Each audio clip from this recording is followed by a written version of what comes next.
Hello,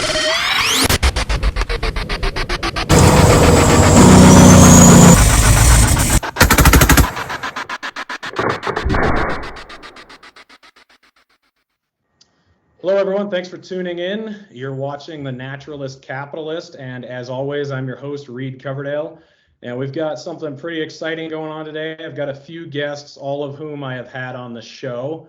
I've got David Spuria. How's it going, Dave? I'm doing great, Reed. How are you? Oh, I'm doing good. Glad to have you back on. Thanks.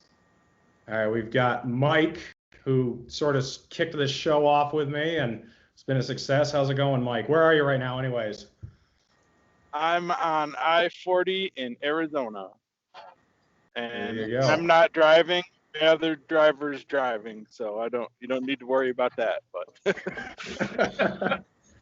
Cool. Then we got Charles, who I had on the show a couple weeks ago. How's it going, Charles? Doing pretty good, Reed. Just sitting here enjoying a good bourbon on a day off. There you go. Sounds like a good deal. So I'll have a link in the description to all these guys' YouTube channels and Twitter, so you can go follow them. So we all have a lot in common. We were all Tulsi Gabbard supporters this year, and now we're all Joe Jorgensen supporters. Mike and I come from the Ron Paul Republican stage, and I know you guys liked Ron Paul too. So, Tulsi Gabbard caught all of our attention, and now we're all voting for Joe Jorgensen. And it's been an interesting year, just seeing the evolution of how the political process has been going, and the nominations and the conventions and everything. So I actually wanted to start out talking about what we think about the Democrats. So the Democrats, it's not really fair. They're just too easy to pick on. But it's just been such a pathetic year. They have Donald Trump, who should be the easiest president in history to dethrone. I mean, because he's just a train wreck. He's just, a ticking time bomb, but they don't seem to be able to do it. They had a few candidates who I'd say were acceptable. I thought Tulsi was good, but even a couple other ones, they were at least functioning human beings. But they chose Joe Biden, who just has a horrible history with legislation. He can't go a day without accidentally saying something really stupid. And then their party in general. I mean, I don't even know what they represent anymore, other than just not being Donald Trump or not being Republicans. And it just seems like a whirlpool of just absolute madness without any sort of mission. So what do you think, Dave? Is that kind of how would you describe the Democratic Party and their current lineup they have right now? Yeah, it's actually, for Donald Trump, this is actually like a dream ticket to run against. It really is. I mean, if I'm a strategist, and this is one of the reasons I was a big Tulsi supporter, was I was like, okay, she's real, she's personable, she's knowledgeable, she is also going to be acceptable to people who are maybe more on the right, maybe people who are more independent minded. So I'm thinking, great candidate, but what do? They go in the exact opposite direction. They pick, well, let me say this about Biden. Tucker Carlson said something kind of interesting the other night. The Democrats are hoping, and this is a weird kind of strategy, that this feeble-mindedness, this, I can't get through a sentence, this is actually going to start to make people either feel sorry for the guy, or he's, the crazy uncle who, we know Uncle Joe, he can't get through a sentence, but we love him. He's a nice guy. I mean, this was even what Tulsi Gabbard said when she was on the Jimmy Dore show, and she decided to tell everybody, either in the advertisement that she did, that little spot, or on the show itself, where she more or less basically said, hey, I like him. I like his wife. I used to know his late son, Beau. Hey, Joe Biden for president, and I'm thinking to myself, okay, so there, as you mentioned, Reed, there are no issues here. And when I say there are no issues, I mean, I don't know what these guys are running on. They're running on, is it Trump light? Is it we're going to go to the right of Donald Trump on things like our policy in the Middle East? Are we going to go to the right? Same thing with criminal justice reform. You've got Kamala the cop, and you've got Joe Biden, the author, and the proud author, I might add, of the 1994 crime bill. So again, if you wanted a couple of candidates who could do less than Donald Trump for the country, you found the two candidates. And so that's my perspective on it. And as you mentioned, this is, by the way, never mind, is this easy, what are they, my dad used to say, easy pickings for the candidate, you know, who comes along and has an agenda, right? This is an even better time for a candidate like Joe Jorgensen, who says, hey, I'm not, and I know the default position of the Libertarian Party is we're not those two candidates. Fine, but now you can define yourself with issues, because nobody's talking about issues. Trump might be talking about issues more than Biden, obviously, because they don't let Biden out of the basement to talk about anything other than, you know, his brilliant, this is the other thing I heard the other day, a brilliant speech. It was the best speech Joe Biden ever gave. Joe Biden delivered a teleprompter speech. He barely got through it. He didn't make any serious gaffes reading the speech. So in the language of the mainstream media, that means Joe Biden had the best moment of his political career. All right. This is insanity. This is, I mean, I hate to throw propaganda at everybody as the main problem of 2020 in general, but the narratives that are out there that people are now grabbing onto as their lifelines, all I can say is I'm glad there's some independent media out there like Reed, like Charles, and like Michael, who have a different perspective, and obviously other people here on this platform and others, because, you know, you'd go insane, you know, and right now we're in a complete, I guess I would say, information zone where this makes it so these two candidates are the only talked about candidates. And that's why, you know, if you have a platform, I continue to switch and fine tune who I am on these platforms, because I want people to gravitate and say, okay, liberty, that's an interesting word. What's it about? You know, people don't talk about liberty too much. You know, am I saying I haven't been a libertarian my whole life or anything like that, but I realize that without liberty, we're kind of screwed, because the other stuff isn't going to flow downhill from there. Right. And so, yeah, Joe Biden is a complete and utter train wreck, and it's Captain Obvious to say so, but it's even worse than that is what I'm trying to convey here. And yeah, you know, the Trump people, they can, and the funny thing for Donald Trump is he could say this guy can't get through a sentence. He can run ads all day long and not even talk about policy. Just say he's not fit to be president. And you know what? He's 100% correct. Yeah, I mean, to me, it seems like the Democrats are running against guns and on climate change, and that's about it. And they don't even really have, they have policies putting forward on guns, but on climate change, they really don't have anything that makes any sense. So, Mike, what do you think about the Democrats and Joe Biden? What's your criticism? Well, you know, some of my best friends are Democrats, but I have to patently disagree with them on a number of different issues. You know, I like to quote Ron Paul when I start thinking about the two parties. You know, he said there's the stupid party and the evil party, and every now and then you get together and do partisanship and do something both stupid and evil. And you know, that's and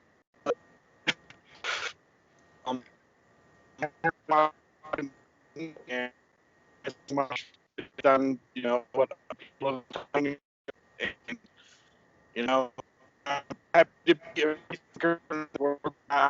let the TV tell me what narrative I should have for Joe Biden, or you know, the theatrical machine that's built around him to try to prop him up and make him the next president of the United States. So, that's kind of a wrap up of how I feel about the Democrats right now. Yeah, you broke up a little there, but I think we got the general idea of what you're saying. Charles, what do you think about the Democrats and Joe Biden? I'm looking forward to some sort of metaphor you've prepared for this. I actually got probably a pretty good one for you. I thought potentially this election cycle we might get some kind of an outsider candidate, whether it be a Tulsi Gabbard, maybe Bernie Sanders. You ever done something and you think back on it and you say, wow, that was really, really stupid on my part?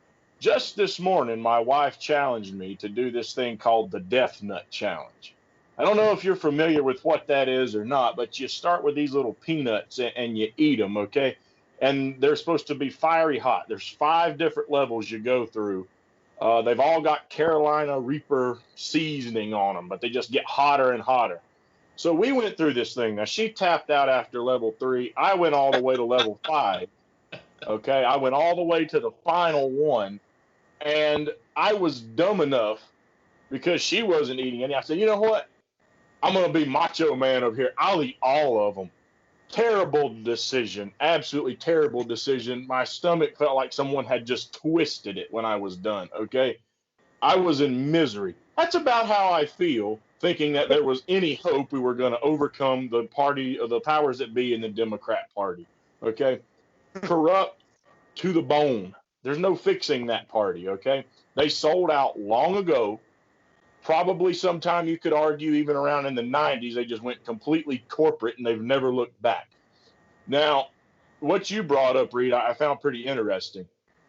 You said that the Democrats are really only running on gun control and like climate change as policies. Arguably, they're running for more of the same problems. Aside from that, they're just not being so vocal about those things. But ironically, when you bring up the gun control issue, I think we can tie that into something else, and that is the Democrats are really trying to do what they've been doing for a long time, and that is instead of trying to build a country where the citizens can think for themselves, fend for themselves, and not have to rely on the government to live, they're still trying to make more people more and more and more comfortable with the idea you need to be subservient to the government to get all of your basic necessities, to get the things that you want, to get some sort of a pay in your job, to get your health care. You've got to be sheep for us to get anything that you want. So you need to just come out and vote for us because, again, we're the lesser of two evils. That's the problem with the politics today is you don't have to have a good message, okay? A lot of people don't even come out and vote in this country, and they've conditioned so many people to, instead of look for who has the best policy, I know I'm a Democrat. I was raised a Democrat, so I don't like Republicans, so I'm just going to go vote for Democrat because I don't want Republican. Likewise, there's a lot of Republicans who throw the labels out there about the Democrats. They're the snowflakes. They're this, they're that. They want to ruin our country. They want to turn us into communists, all these different labels, right? And so they just go vote for another Republican because they don't want the Democrat because they think it's so much worse. And so we're voting out of a fear that we don't want the other side instead of looking at everyone running like a Joe Jorgensen and saying, okay, these are going to be the best policies, way better than the 2 other alternatives that we keep hearing about all the time. Why don't we actually try to go out and vote? They're voting out of a fear and an ignorance, not what they think would actually work best for the country. Yeah, I totally agree. You were just talking about the Republicans. Let's kind of phase into talking about the Republicans. I don't know if Dave voted for Trump, but I know you and Mike both voted for Trump in 2016. Did you, Dave? Did you vote for Trump? I did, and when I started my channel, I made that clear to people, and I I got destroyed for telling people, but yeah, Trump right, but he's the outsider. Yeah, no, I mean it's fine. I'm the only pure one. I voted for Gary Johnson, so everyone who's watching, I was the only one No, I'm just kidding. Yeah. But yeah, I was extremely critical of Trump even when he was running, mostly because of his immigration stance. And then I think he had a lot of authoritarianism built into his platform. But regardless of what I disagreed with him on when he ran, since he's been in charge, he's suddenly become all the things that he said he was going in there to get rid of. He was a big critic of the Federal Reserve and our monetary policy. He said he was going to try to get us out of the wars. He's going to drain the swamp. He's going to do all these things, but he's hired the swamp.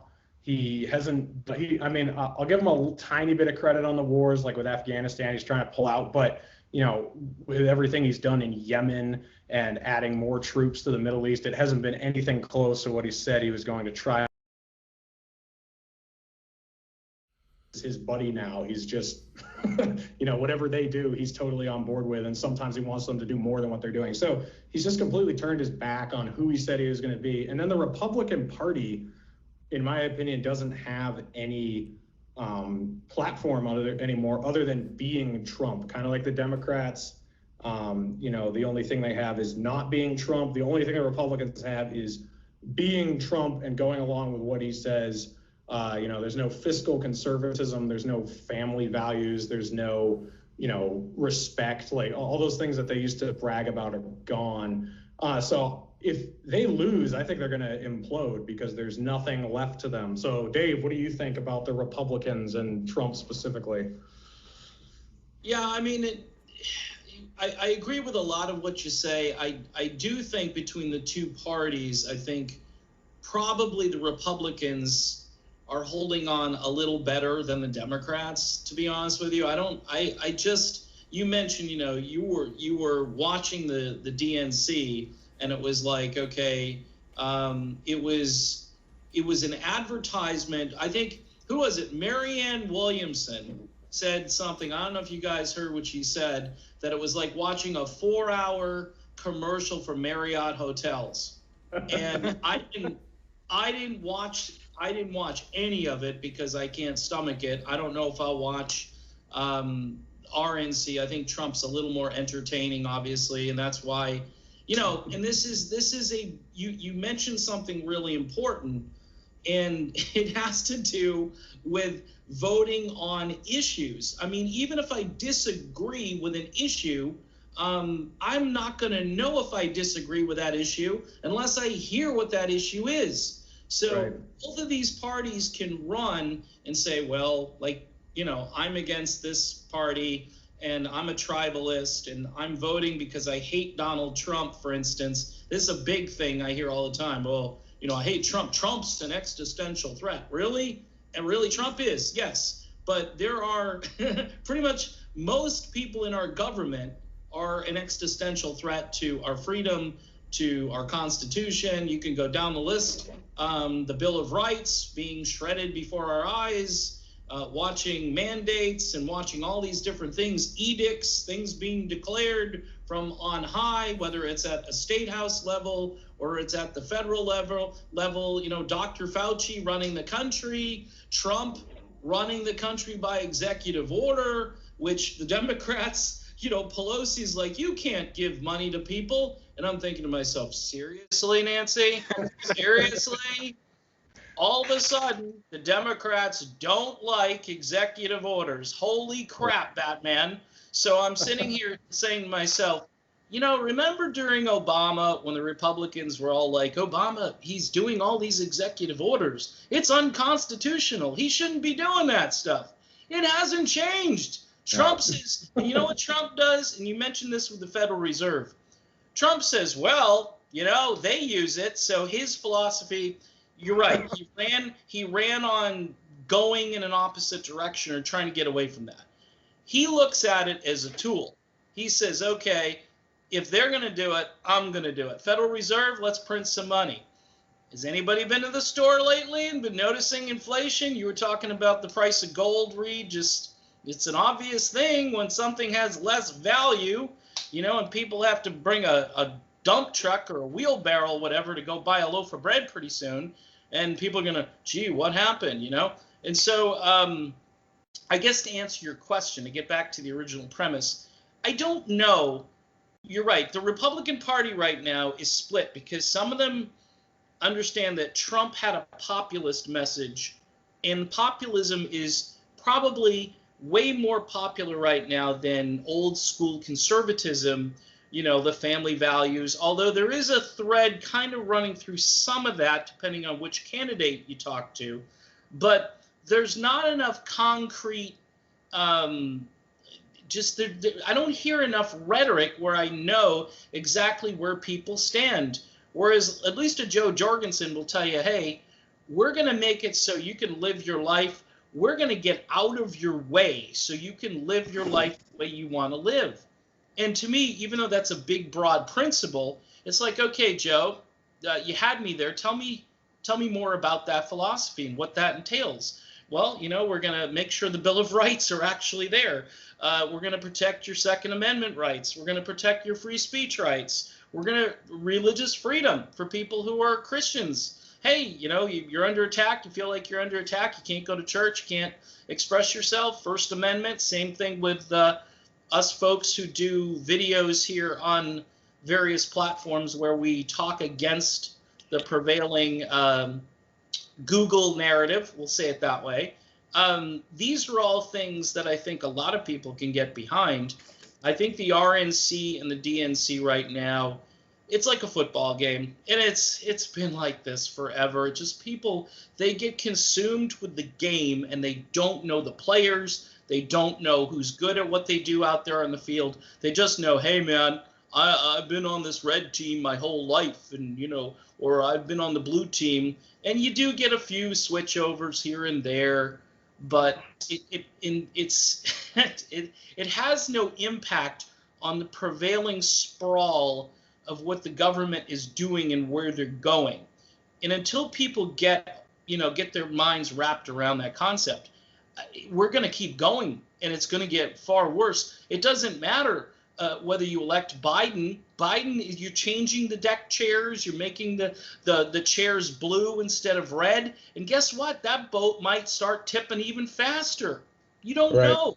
So the RNC is a mess, but I would give the DN. We'll see how the convention goes, but I think the DNC, I think the Marriott ad thing was the most spot on thing. And of course, she's a big, hey, I'm going to support Joe Biden. Marianne Williamson, I don't know what happened to her. I thought she was kind of a sort of an outsider, independent type, but she turned out to be one of them. So back to you, Reed.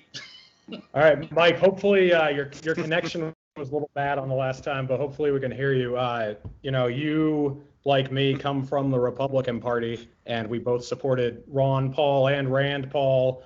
What do you think about what it's turned into versus what it could have been? Does it represent any of your values at all?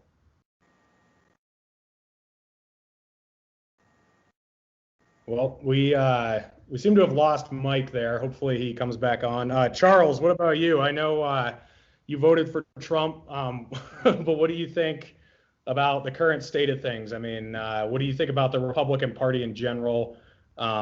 Just give us your thoughts. I'll say this.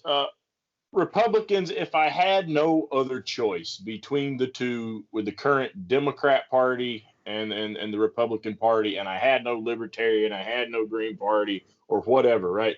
I would probably have to go with the Republican Party right now. Now, I have agreements in certain areas with the Republicans, agreements in certain areas with the Democrats, and disagreements. But at the end of the day, there's a huge concern from both sides when we get into the Bill of Rights. Now, some of them will attack certain areas of the Bill of Rights together, okay, while others are more vocal about wanting to attack one over the other.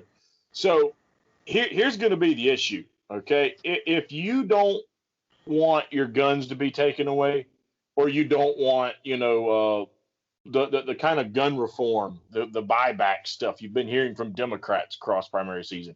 Democrats aren't going to be your cup of tea for sure in that column, right? But who's one of the only people out there who's wanting to truly end the wars and opposes things such as the Patriot Act, right? Because, Right. see, Donald Trump ran on all these things, but he's done nothing about any of these things. And right now, I'm hearing Libertarian Party, they want to get rid of all the spying on the people, okay? Yeah. I always go back to the Benjamin Franklin quote. Those who would sacrifice their liberty for their safety shall have neither and lose both. So Yeah. you see what I mean? You're not going to give up your right to your privacy and then expect the government to just take care of you. No, they're going to spy more on you. That means they're going to try to figure out more of what you're doing on a day-to-day basis. I mean, you'll be living in this Orwellian nightmare. So Democrats and Republicans, again, I think Ventura has described them best. They're two sides of the same coin. Okay. Dave brought up Nancy Pelosi going after Trump for using executive action. The only real argument, I think, other than the Constitution, like I told Dave on our last video, is the fact Trump ran that he would not be an executive action president the way that Obama was.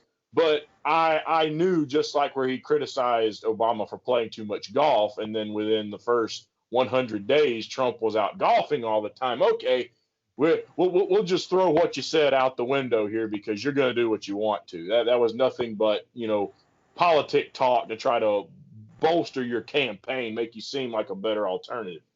But at the end of the day, you brought this up. He's hired the swamp.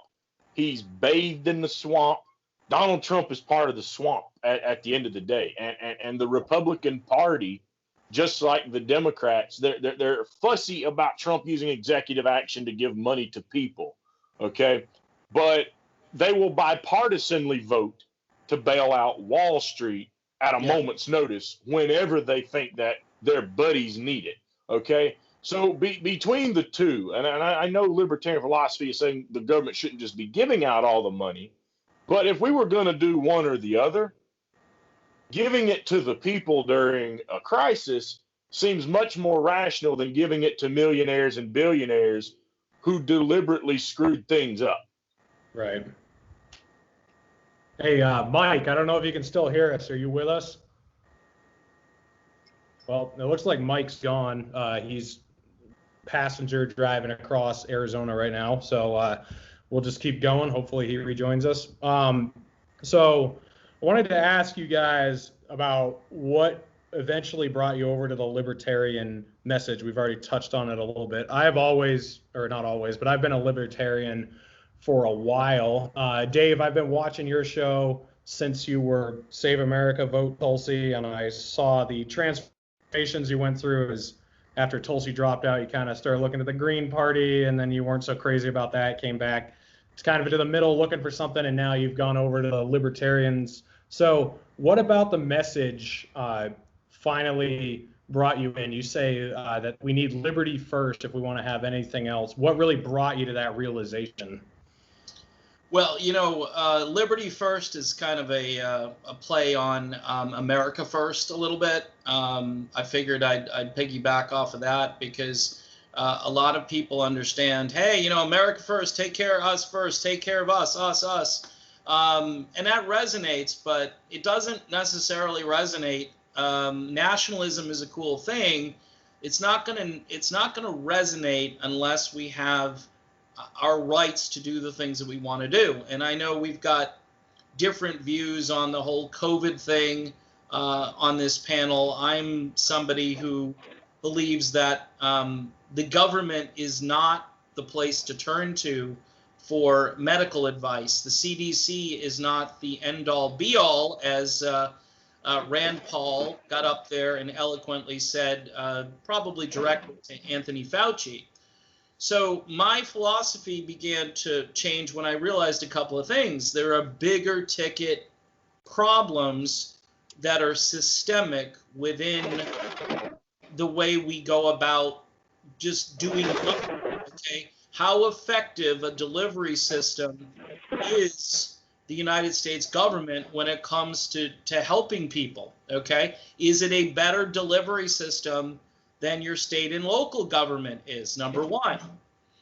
Are there are there agencies that are already set up in local communities that do these things more effectively than the federal government? Down here in Florida, during the pandemic, we've had the Harry Chapin Food Bank is everywhere, and they are doing 3, 4, 5 a week when it comes to actual pantries where you can go all over the state, or at least in my county, and I don't know, all over the state as well. But they're doing effective sort of response to people's needs who, from no fault of their own, got either booted out of their job, or maybe they've gotten a job since, but it doesn't pay as much. So, and then you have to look at, I think Charles touched on the surveillance state. I'm really concerned about this. And, big tech, AI, in a place where we can regulate, all right? Nobody seems to want to regulate because they're going to step on someone's toes. Well, a libertarian comes along and says, hey, this is unconstitutional over here. Nobody's making that argument. What they're making an argument is, I don't like what they're saying. Okay, yeah. That's a great argument, all right, because I probably would that would be my B argument. My A game argument would be, no, it's unconstitutional. And nobody's saying that. So libertarians, me and Charles have talked about, we are concerned from an economic standpoint. If I ever got to sit down with Joe Jorgensen, and I've talked to you about it to some degree, Reed, and I do understand more, and I feel a little better about everything, and I understand libertarian economics and how they view all that. And that's an area where I worry from just a pure marketing, trying to get the message out standpoint. Personally, I do believe that one of the things I keep saying lately is you own yourself. In other words, you're responsible for your outcome. If you don't like your life, why would you wait around? You're going to wait around for some government agency to come and rescue you. And how effective are they? Okay. The government, along with the CDC and a large corporation called Moderna, is developing a vaccine right now for this COVID-19 thing. The vaccine is failing in about 50% of the people. So they're already talking about how they're going to have to do a second round, another vaccine. Okay. And this has all been kind of the whole situation here, whether you like it or not, has been tremendous amounts of government overreach in areas of our life, whether it is like, hey, I used to work at this job and now I can't. So I'm thinking, what other party? The Republicans are Democrat light when it comes to these types of civil rights. Okay, they talk about it, the Second Amendment, they talk about it, and then they go, well, these assault rifles, they are kind of pesky, and they do fire a lot of bullets all at the same time, and we don't want people firing a lot of bullets. We like people who are out on the streets protesting to have these weapons so they can fire a lot of bullets, but I don't know if we want private citizens actually firing a lot of bullets all at the same time. So we're going to restrict the rights of those law-abiding folks who work, 9 to 5 or 9 to 9 or whatever your schedule is, which, again, working class people, blue-collar people, they want to keep more of the money that they earn. They want to have their basic freedoms. And honestly, I'm a live and let live guy. If your life is different than my life, so long as you're not hurting me, sort of that non-aggression principle, and I've believed this for a long time anyway. So this was not a big, like I had to do a big pivot and say, no, I was an authoritarian and I wanted them to live like me. I don't give a crap. You do your thing, I'll do my thing. That old bumper sticker the liberals used to have on their cars, coexist. Yeah. That went out the window. So yeah. It's a joke. They don't want to coexist. They want to tell you how to run your life. And that's mostly on the authoritarian left, but it's also on the right to some degree as well, maybe a little less. But between the two factions, I'm like, whoa, wait. I don't need either faction. I just want to do what I want to do. Leave me alone. And by the way, I don't smoke anything or snort anything, but that's your business. As long, again, as you're not hurting me, I say, especially when it comes to cannabis, go ahead and legalize. And the national prohibition is ridiculous, and locking people up for minor offenses like that, non-violent drug offenders who had a small amount on them, it's just crazy. So all of that, and there's probably more, but I don't want to hog the floor. I know Charles probably has some interesting things to add here, but yeah, it's not a real hard fit for me to go libertarian. It would be harder to go vegetarian for me than libertarian. Hey, Mike, you can hear us again now? I can hear you. Can you hear me? Yes, we can. All right. So while we've actually got you, I'm going to condense the last two questions for you. So, you were a Ron Paul Republican. You decided not to vote for Gary Johnson in 2016, but this year you are voting Libertarian. So what about the Republicans has convinced you that they are not an avenue for liberty? Why are you voting Libertarian this time? Well, I think I wanted to draw a parallel to what happened to Tulsi Gabbard in 2020 to what happened to Ron Paul in 2008 and 2012.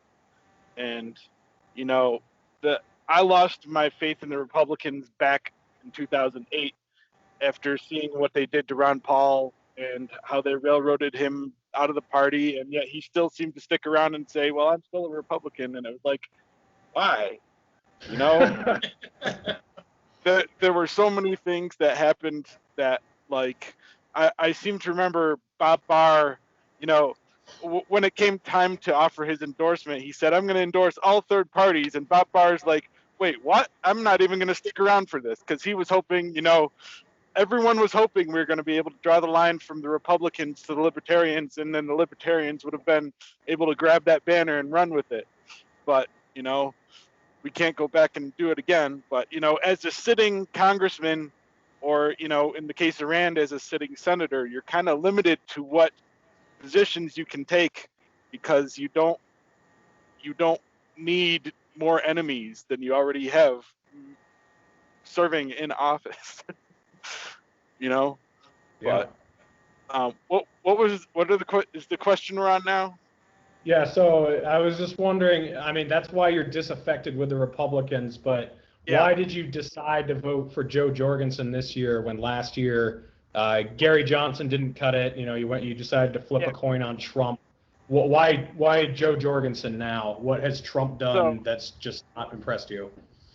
So back in 2016, I chose Donald Trump over Gary Johnson, mostly because I felt the Libertarians made a mistake picking Gary Johnson, 2 cycles in a row. I wasn't too impressed with him. He had that Aleppo moment.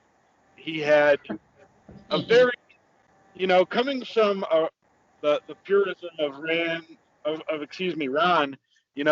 having to, go through and compromise a bunch of things to support Rand, and then compromise even more to support Gary Johnson, who says he follows the same things, but he can't, he's not nearly as articulate as Ron was, as, rallying the support that Ron was able to. So, I looked at it as a mistake of the Libertarians last time, and this time, I knew I was going to be supporting Libertarian candidate probably back when I was supporting Tulsi, because I said, there's no way she's going to get through the power brokers of that party. It's just gonna be an uphill battle every step of the way, and then when their time comes, she's not going to have enough votes, and they're going to pretend she never was there. And sure enough, that's what happened. Yeah. So Charles, same question I asked Dave to you. What ended up attracting you about the Libertarians? You also voted for Trump. You've already explained why he has been a disappointment. What really pushed you away from the Green Party or any other idea that was out there? What pushed you eventually toward the Libertarians, and why do you like Joe Jorgensen as a candidate? Well, naturally, just shout out here, Joe Jorgensen. girl from right here in my backyard, of course, from Clemson University. So that hometown right there, you got to give a little bit of support. But let's talk the actual the policies. I've never really had a lot against the Libertarians. I've always had some concerns. I think it's like you said, Reed. Some people do a better job of explaining it than others. I don't think that the idea, let's just let things run completely unhinged with no strings attached and let the free market do whatever it wants with no strings attached at all, produces the exact outcome that a lot pretend that it do. Some areas, yes, it does. Other areas, you've got to wheel and deal. For example, I mean, the argument, let's just let it do what it should, and we'll just let businesses do whatever they want to do, and they're going to do the right thing. That's kind of been the argument for Reaganomics, and in a lot of cases that helped outsource jobs, right? When they argued free trade, they said, well, if we just allow people to free trade across the borders, the companies will stay patriotic and they'll stay right here at home. Why would they leave? We're true, proud Americans here. Well, they left. They left. So, I mean, you've got honest business people, you've got greedy business people. So there's arguments, where I say I like the idea of capitalism, but I think we do need to make sure that it's working properly. Now, a lot of the current government regulations have incentivized what me and you discussed in our last video with crony capitalism. However, what pivots me more back toward the Libertarian Party, especially for this election cycle, is number one, the fact that the Green Party doesn't take themselves seriously at the national level. Right. I mean, they just don't. You still don't have ballot access in all 50 states. And now, with one of the states you do have, you're going to stop your nominee from being even allowed on the ballot just because you don't want to possibly help Donald Trump maybe pick off that state over Joe Biden. So if you're just over here playing for the blue team anyway, I'm not even going to recognize you. You're not an alternative, and I don't want any more Democrats or Republicans because, again, the main thing that drew me toward Trump was he ran on that outsider deal, right? Turned out he wasn't at the end of the day.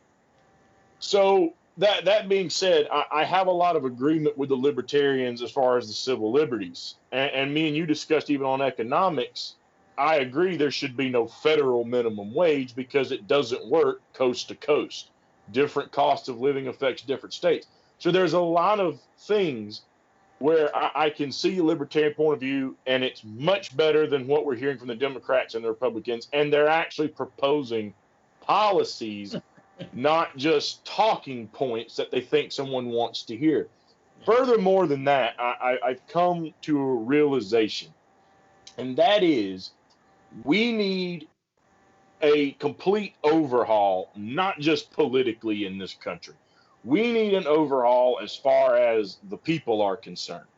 Yes. We need something that's going to wake a lot of people up. We need to break this idea of everyone's just entitled to get something. Yes. You've got to work for it. Now, I understand that the argument a lot of people make is, well, the current system, it doesn't really allow that. Okay, fair enough. But how are you going to fix that problem? You've got to, one, start educating yourself on who's been creating that system you're complaining about. And for over 150 years, it's been Democrats and Republicans. Yep. Okay? So it's time to look at another alternative here. But yet you just keep going out there because Don Lemon or Anderson Cooper or Tucker Carlson, Sean Hannity, you keep going out there and you keep voting for the Democrat or the Republican. You're not exploring alternatives. And there's this mass problem with folks where we don't care about politics. It gets boring. We don't want to hear the bickering. Then you don't care about fixing your issue. At the end of the day, you're armchair quarterbacking, and you're just going out and trying to vote straight tickets without educating yourself. And then you spend all this time squabbling that the cost of living goes up, the age of living goes down, and all these other problems happen in 4 years each election cycle. So to me, the Libertarians are promoting a message of, like Dave said, you own yourself. If you're tired of this system, then you need to do something about it. You need to go out and vote for alternatives. You need to educate yourself on why the cost of living keeps going up, why the age of living goes down. You've got to educate yourself on these things. Don't just sit around and complain about it. If you want to know why we have such an implosion in student debt, understand that the current education system is telling people you've got to go out and get that 4-year liberal arts degree, which does not pay off after you get it. Now you're loaded down with debt, and you got a hard time finding a job, whereas we don't have as many schools that could teach you how to go be a welder, an electrician, to teach you how to work on cars, something where you could make good money. Those jobs are always going to be there, and you can make a decent living, and you don't have to run yourself up thousands of dollars in debt to wind up broke with no good paying job, and you owe your butt to someone at a big bank somewhere. So again, there's a lot of problems, and if people really want a fix, you would think after so long of a period of time, they would examine, okay, if I keep voting for them, why aren't things working out here, right? And for all the people who support the Democrats, if we go down the list of Democrat cities across the country, if their ideas were working, why doesn't Flint, Michigan have clean drinking water, right? I mean, like the last I checked, it's not like Michigan is overwhelmingly Republican by any means. Okay? So, again, I hear Democrats complaining about these things, yet these are happening in Democrat states. So you've got to wake up too, okay?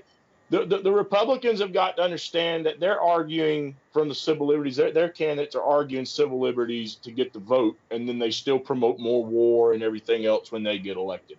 The Democrats, they argue we want to reform the system, yet they nominate the guy who passed the crime bill and super cop. Okay, right. Super cop. So you've got massive problems here. So the Libertarians are the party who's promoting the idea of, okay, you own you got to understand how to fix this. These are our proposals that we're making, and even though I may not agree 100% down the ballot, and I probably will never agree with someone 100% down the ballot on every issue. Right. But at least I'm hearing something more along the lines that makes sense. So again, I've never been completely opposed to the Libertarian Party. And to mention something Mike brought up there, 2016, I was actually listening to some of those Libertarian debates, one that Stossel had on Fox News, John Stossel, right?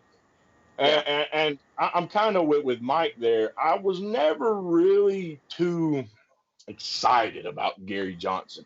Honestly, I like McAfee. He when I listened to him, he articulated himself pretty well, and I thought he could have done really good on a debate stage. Whereas Gary Johnson, to me, no offense, not saying the guy didn't know what he was talking about. If there's any Gary Johnson fan there, to me, he just kind of come across almost like a little bit of a goofball at times. Oh yeah. And I said, good Lord, okay, we've already got Hillary Clinton barking like a dog. We got Donald Trump making fun of handicapped people. I don't need another goofball out there on the stage. Just come on, give me an actual alternative here. Yeah.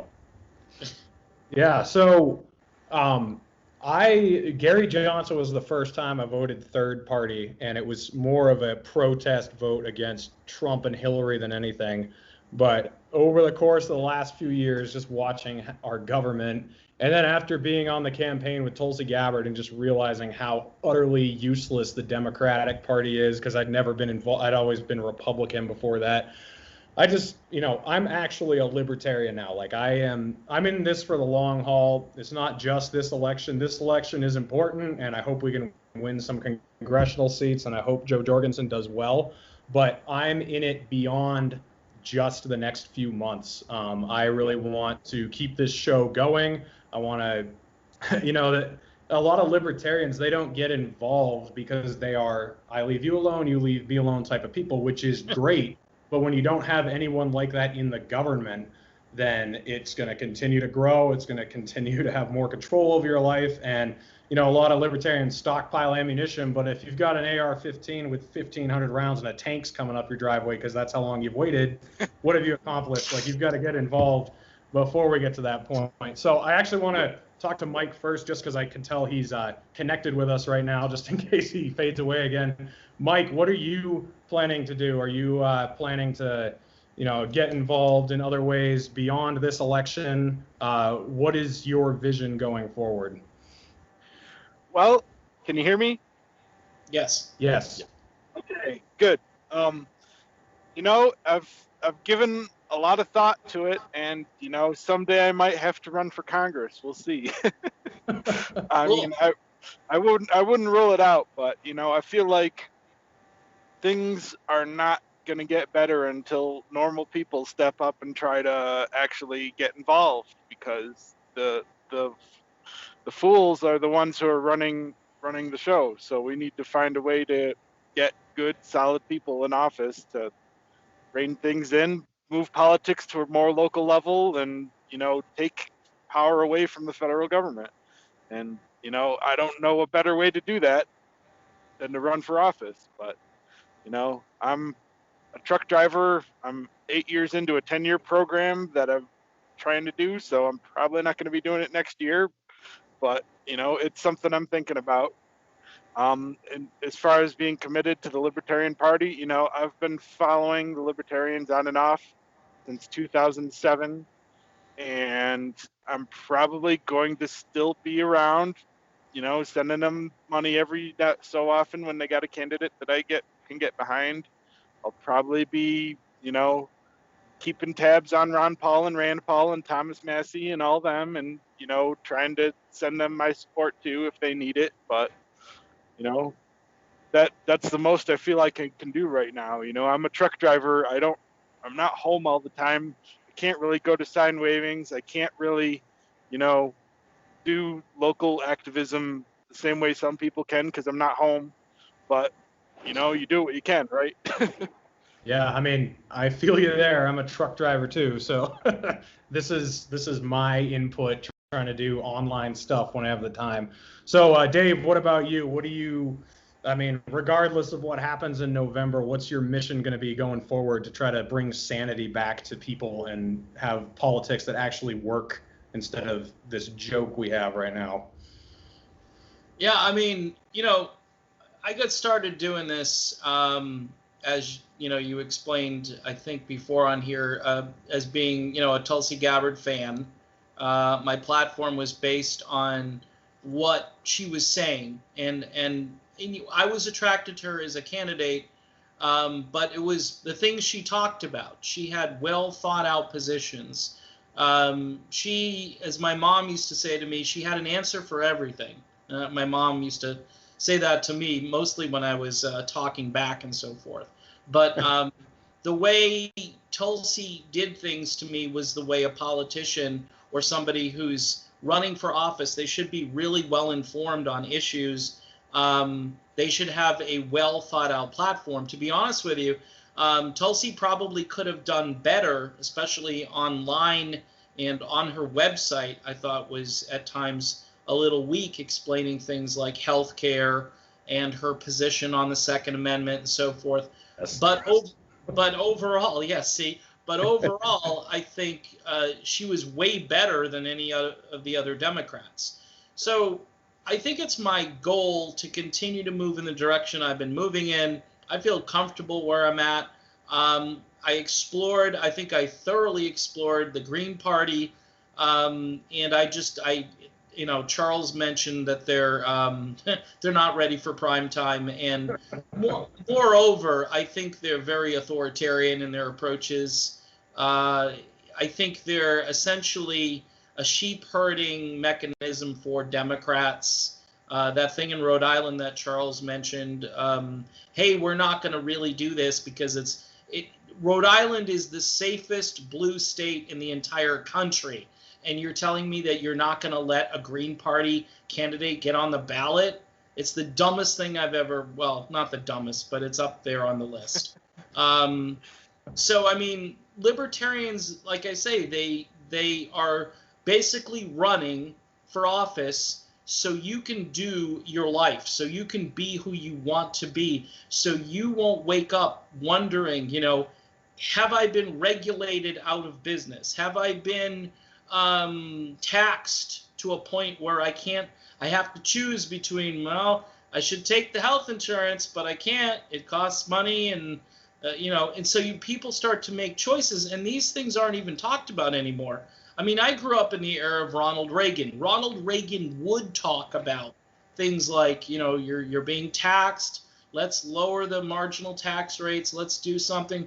Now, Reagan was, he was a conservative and a Republican, but he's the last of a group of conservatives, really, from a different era when fiscal conservatism, and Reagan did spend a ton of money, by the way, and the excuse was, and it still is that he had a Democrat Congress who he had to appease so they could write all these bills and load them up with pork, and all that money that was coming into the Treasury thanks to Reagan's tax cuts and fiscal policy, and then it went right back out. So you didn't have really any net gain. You had you're breaking even. And I guess that's way better than what we're doing now.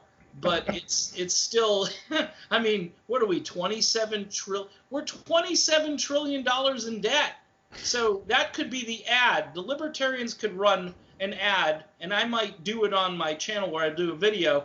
We're $27 trillion in debt. Vote Libertarian. That's it. That's it. That's all you got to say. And people, well, the debt doesn't really affect me. You wait. You wait. Yeah. It could affect you in a devastating. The more I read about economics and what this might end up doing to our monetary system if we don't do something about it, I mean, we could be bartering really soon. I could be asking Reed, hey, can I use your lawnmower and I'll give you my, my firstborn kid, something to that degree, because at this point, really, I mean, the people are driving older vehicles because they can't afford to buy newer ones. And we could go, the new car business is much like the college education business that Charles talked about. Yep. It's a Ponzi scheme. Yeah, it's a $27,000 truck. Really? Okay.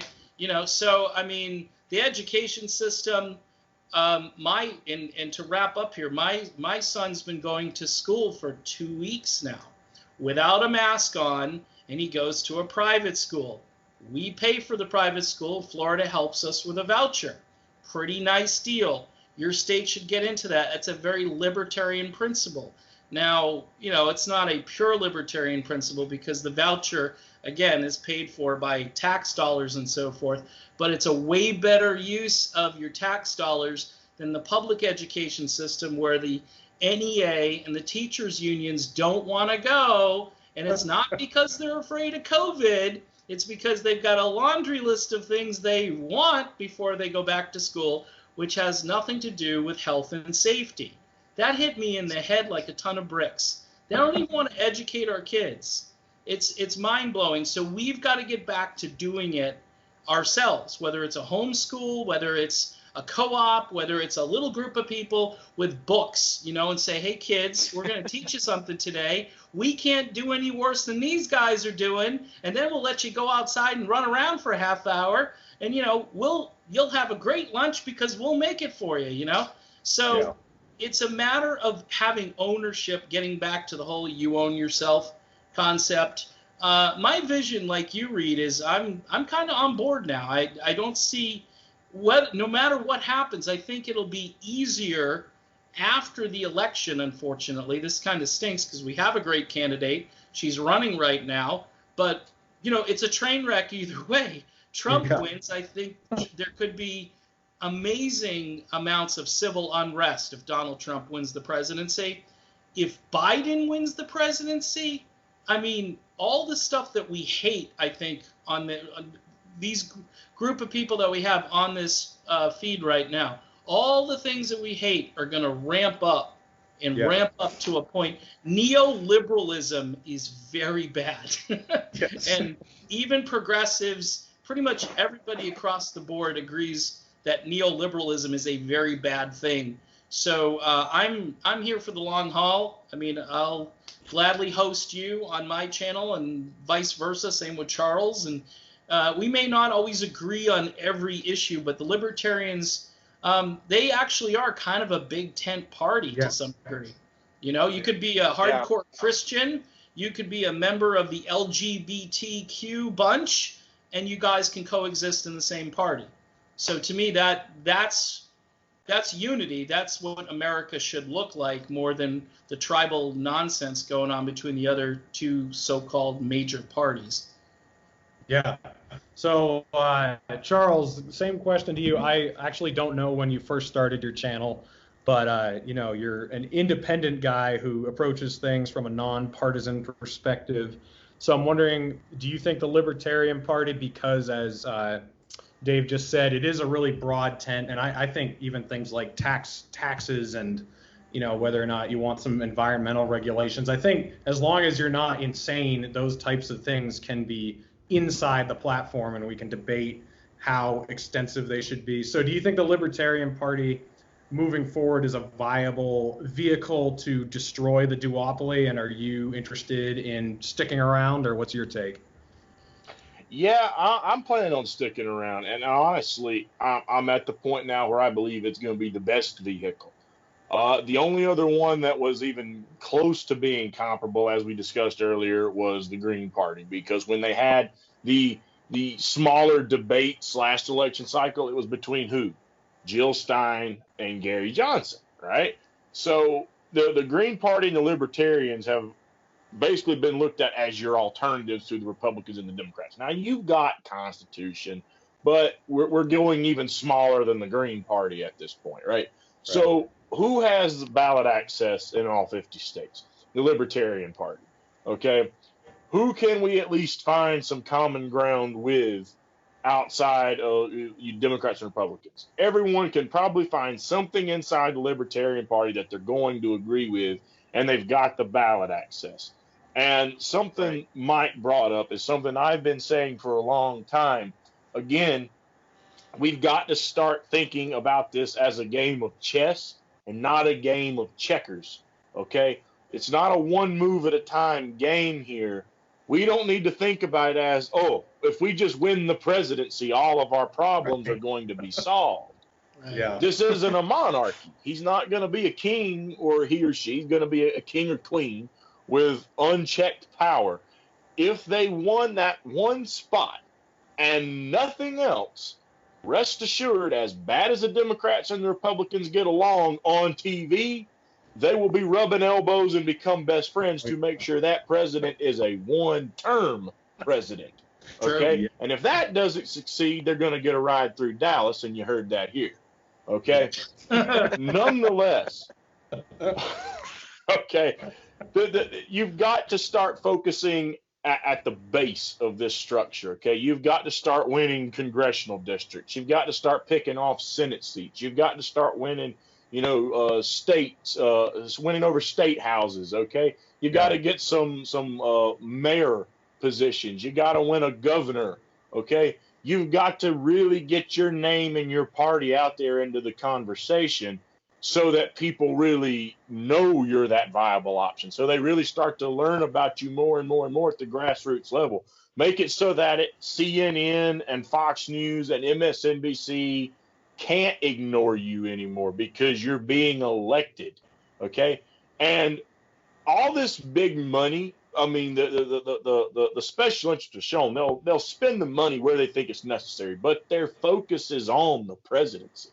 And so if that's where you put your focus, you're going to be outbidded, you're going to be overwhelmed, you're going to be overpowered, whereas they're not spending all that money to try to keep your name hush-hush at a more grassroots level. You get out there in your community and let people know who you are, they're probably going to vote for you, and especially that's where if there's some more folks out there like a Jesse Ventura who really are tired of the two-party system as well. They need to get involved in this as well, because ironically, when you've got that name recognition and you just propose the alternative, boom, you get elected. That's why we hear this outcry for a Oprah for president or a Dwayne The Rock Johnson for president, right? you get all these celebrities. People know who they are. And so if you were to get, for example, Michael Douglas, I don't know if you've seen his video or not, right? Michael Douglas, where he's talking about the problems with the Democrats and the Republicans. So people know who Michael Douglas is, right? What if Michael Douglas were to run for a congressional seat or a senator on Libertarian platform? He's got the name recognition. We know who he is. He wins. People say, oh, who are these people? Okay. So you're going to start really perking the interests there. And when we talk about the regulation, this is something that Dave brought up. And I'm looking at which party is going to focus on getting rid of these kind of regulations. Okay. You brought up the environmental thing and how people can't afford the cars anymore and all that. So that's actually kind of tied together. Okay. People can't afford cars because of a lot of the environmental regulations and safety regulations that our government has been imposing on cars for quite some time here. Okay. For example, cars have to have so many safety bags in them now, or airbags for safety, right? You got to have so many, so it helps prevents wrecks, all because we've got a society full of people who don't want to break a habit of texting and driving. So you're going to impose more regulation on me that makes things more costly for me, right? Then it becomes an issue of, okay, you've got to have this safety feature that tells you when you're going out of your lane without putting a turn signal on. I hate or when you're my wife's new RAV4 that we just got in July. Okay, if you get too close on cruise control, it starts slowing down for you. So it's got to have this radar scanning on the front to tell when you're getting too close. You throw all these things in there, and you wonder why the average person can't afford a vehicle anymore, and they're having to drive these older vehicles.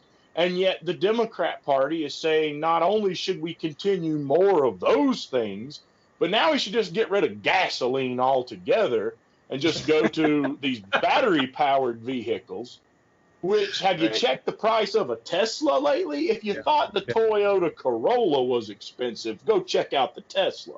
Okay? You're even farther up the price range. So people can't afford these things, and some of these regulations I don't know is going to be the most viable option. Certainly not going to be the most affordable option, and it's not going to win a lot of popularity there. And so for people who are saying that climate change is such an issue, okay, play devil's advocate here. Let's say you're right. What's one of the biggest things causing problems with the climate? Bomb dropping. Okay. How many bombs are we dropping all around the world? Well, guess what the Libertarian Party wants to do? They want to pull away from all the war. Okay. So that's something that can help your climate change without bankrupting me, telling me I've got to go have a video or a battery-operated car with video cameras watching everything around me, making sure I don't crash into something, right? So there's things there that we can agree on. We can move forward in the right direction without going absolute crazy here and being knuckin' about it, okay? That being said, something on fuel and then the government regulation. I'll throw two more things out there. First of all, okay, get back to the whole legalizing the drug argument here for a second. We could tie two things together there. Willie Nelson figured out a way to make fuel out of pot. Okay, you can make biofuel. He runs it in his tour bus for diesel fuel. You can make biogasoline. And I know there's been some debates on this, but I've heard back and forth over time, diesel can burn cleaner than gasoline. Yes. Now, there might need to be some fact checking done, but if diesel burns cleaner than gasoline, here's something else that I want to understand. Why did diesel used to be cheaper than gasoline a long time ago, and now all of a sudden it's higher than gasoline, and they've thrown things onto diesel engines, more government regulation making things more expensive. For example, and I know, Reed, Mike, you're going to know what I'm talking about here, DEF fluid, DEF. It's mandatory for all new diesel engines now. Okay, now I used to work at a place, Shealy Truck Center. I know exactly what DEF fluid is. This is what they're making you run through your diesel engines so that it purifies your emissions.